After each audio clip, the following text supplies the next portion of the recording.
C'est la chronique, c'est bon pour la santé avec le docteur Serge Rafal. Bonjour Serge. Bonjour Ilana. Et ravi Serge de vous retrouver ce matin pour vos bons conseils. Et on va parler ce matin d'un symptôme banal, fréquent, souvent très gênant. C'est le reflux gastro-œsophagien. En effet, Ilana, il s'agit d'un problème de santé publique par sa fréquence élevée et son évolution volontiers chronique. Je lui ai d'ailleurs consacré mon réfois récemment, vous pouvez le retrouver sur nos podcasts.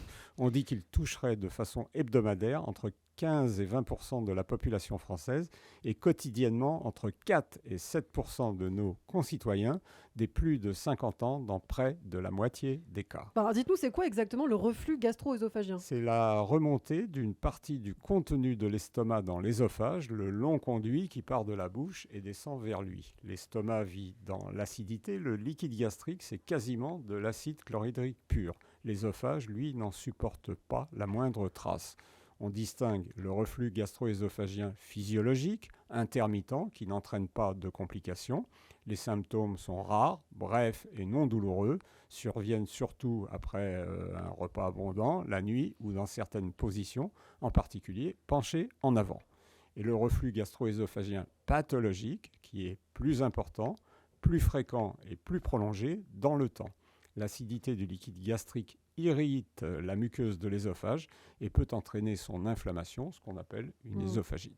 Alors quels sont les principaux symptômes du reflux gastro-œsophagien ? Le reflux se manifeste par plusieurs symptômes, le plus souvent des brûlures qui partent du creux de l'estomac, remontent dans la poitrine et qui s'accompagnent d'un renvoi de liquide acide de l'estomac ou régurgitation sans effort de nausée ou de vomissement. On peut aussi observer d'autres signes digestifs, des douleurs, un hoquet, des éructations.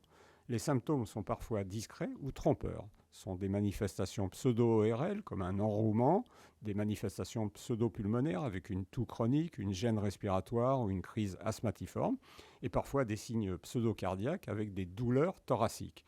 Et ils peuvent bien entendu égarer le diagnostic. Alors concrètement, est-ce que vous pouvez nous expliquer, Serge, comment ce reflux est possible ? Normalement, un muscle en forme d'anneau, le cardia, empêche la remontée du liquide gastrique très acide dans l'œsophage. Avec l'âge, ce muscle peut se distendre et devient moins étanche. Il arrive même qu'il laisse passer une partie plus ou moins importante de l'estomac, responsable alors de ce qu'on appelle une hernie hiatale. Et il existe des facteurs favorisants ? Précisément cette dernière, mais également le surpoids et l'obésité, la grossesse, un repas, surtout le dîner, trop abondant, trop gras, trop épicé, le tabac, l'alcool, le stress, certains médicaments, les anti-inflammatoires et des produits de cardiologie. Comment affirmer le diagnostic alors du reflux ? Il est fortement suspecté par la symptomatologie, il est confirmé par la fibroscopie, qui n'est toutefois pas pratiquée systématiquement s'il n'y a pas de signes généraux inquiétants, une perte de poids, une anémie, des difficultés pour avaler, ce qu'on appelle nous une dysphagie, une hémorragie digestive ou des antécédents familiaux graves. La fibroscopie permet de dépister d'éventuelles complications du reflux, une inflammation de l'œsophage ou la présence de la hernie hiatale dont j'ai parlé. Et donc le reflux, comment se traite-t-il ? Principalement par des médicaments, les IPP ou inhibiteurs de la pompe à protons dont l'appellation rend compte du mécanisme d'action chimique et des pansements gastriques antiacides, les gels d'alumine, autrefois le phosphalugel, et le Gaviscon. Les IPP sont souvent prescrits en traitement d'épreuve à demi-dose pendant quelques jours ou quelques semaines, puis s'ils font preuve d'efficacité, en continu ou par intermittence, 1 à 2 fois par semaine, ou à la demande. À noter qu'ils doivent être administrés de préférence le matin à jeun.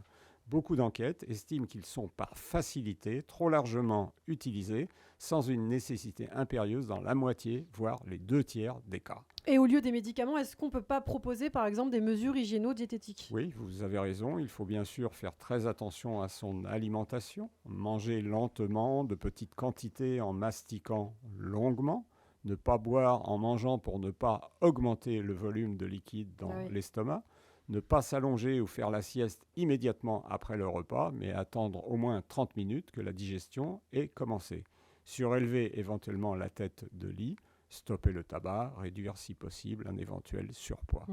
Et la chirurgie ? Elle est rare, réservée aux très rares reflux gastro-œsophagiens résistants au traitement ou aux hernies hiatales volumineuses. Alors, en conclusion, Serge, sur le reflux. Mieux vaut avoir l'estomac dans les talons que des brûlures dans l'estomac. Mais une bonne hygiène de vie et quelques médicaments peuvent supprimer les deux. Merci beaucoup, Serge Rafale et ses petites punchlines en fin d'émission. Merci, Serge, on vous retrouve demain matin sur Radio J.